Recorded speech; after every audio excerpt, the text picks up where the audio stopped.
So, I knew something was up. I knew everything just felt like it ended. I don't want to. Maybe too easy. Maybe too.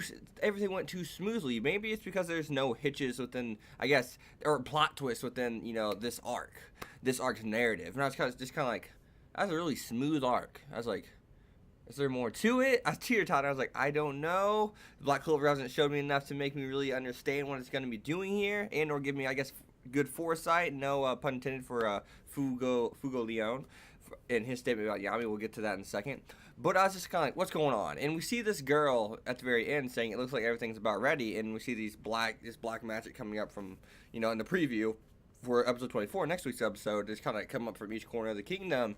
And her character design and just the way she talked, like her the kind of way her voice sounded and everything like that, it makes me feel like I really am gonna like her character as an antagonist. I think it's gonna be cool to see her character as an antagonist. I wonder what the heck's going on here. And is she the main villain? Is there other people working with raids or raides? I don't know how you pronounce it. I'll just call them raids for the sake of the video. Is there other people working with those two outside of those two, or what? So, real interested to see that, and it was not a shocker to see that the king is a POS, really big POS. I don't really know what to say. I just gotta say at the moment, because it's just kind of like I should have known, but for some reason I didn't expect it per se. Hell, I didn't even know there was a king. I forgot. I just thought the Wizard King was all there was. I didn't know there was a king for sure. So yeah.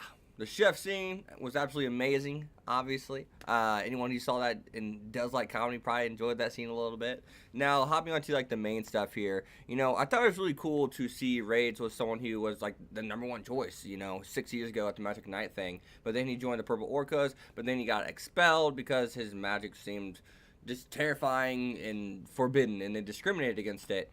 And like I said, that's what I said last week. I think I get Rage. I think where he's coming, I got the hints, I got the foreshadowing, the writing on the wall per se. I understood it, and I just figured that was gonna be the thing. That's what was gonna be happening with that. And I was right. And it's not right to do. Like I said last week's video, it makes sense why you could think badly about his magic. I mean, he's bringing the dead back to life, and you can see just, especially with the religion and stuff like that, you can see how that's just wrong within the kingdom and how people could view that. But once again, the Vermilion cousins, I mean, Leopold and Fugo Leon is really, really cool. I love Fugo Leon. Like, that's who I'd want my captain to be. He's someone who, he's kind of like, he makes that comment about Asta being a peasant, but he's still just like, well, you want to be Wizard King? Then that makes you my rival, too. He doesn't care.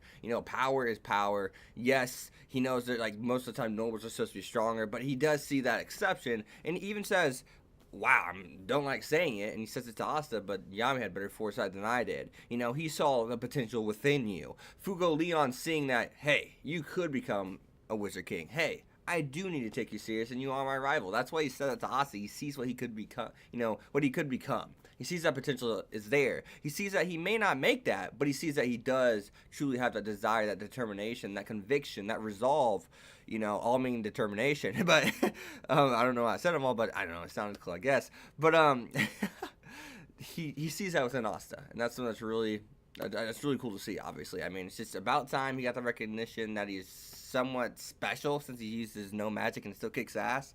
And we get to see that in Fugo Leon. You get to see that also, and that's all that really ever mattered. But to really, somewhat wrap up this video here, it was cool seeing Fugo Leon go in, just like how he evaluates people, how he breaks them down and then fights them. Seeing his different kind of, fire magic, that was really cool to see in general. I mean him and the Silver Eagles, is it Nozzle? I think, right? Nozzle, I believe his name is. Those two seem as if they are probably the strongest captains. I mean, outside of course, Golden Dawn, which, I mean, his captain's just supposed to be, that captain's just supposed to be ridiculous strong.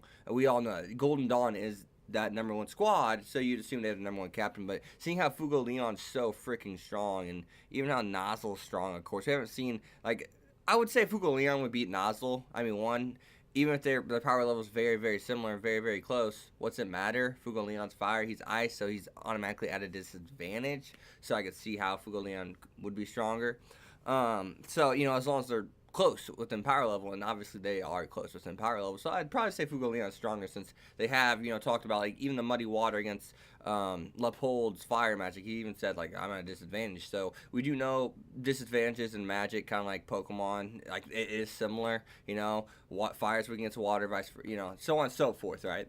So I would say Fugoleon's probably the strongest captain that we've seen outside of the Golden Dawn one, which we have not seen him go in yet. And there was that thing he took down some kind of general or something. So we know he's just all by himself. So we know he's a freak of nature in terms of strength. So other than that, guys, be sure to leave a like, comment, subscribe, follow me on Twitter X25. See you guys next time. Peace. Thanks for watching, guys.